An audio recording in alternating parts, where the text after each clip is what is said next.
All right, hello TK, K, and first grade team. I'm going to just go over some thoughts for reflecting on your middle of the year and beginning of the year assessment data. Here we have the required kindergarten tests by Almrock. And I believe that some, reports that can help you plan and strategize for filling the gaps of student skills between now and the end of the year exist in the item analysis. So the item analysis gives you data on every single item you've assessed. In this case, we have uppercase letters and student ability to identify them. And where this helps is knowing which the students are most likely getting incorrect. Okay, so this left side of your screen, we notice that these are the letters that kids are getting incorrect. And, I'm looking right now, we got E and F, right?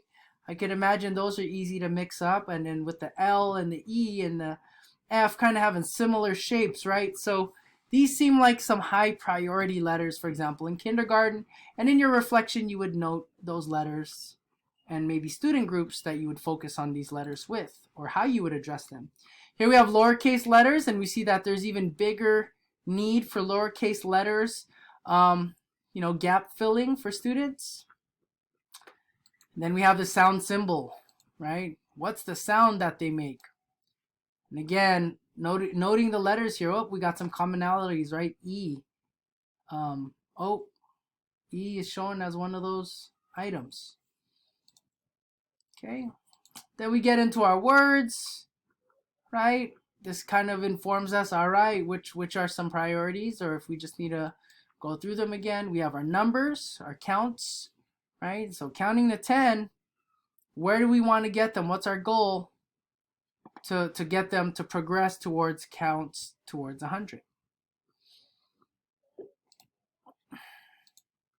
Counting by tens, right? That's an indicator there. Number recognition. All right, we've got some confusion here in the teen numbers. Right, the ones are fine. 20 is more identifiable. What is it that you can do to fill that gap for students? And then counting objects here.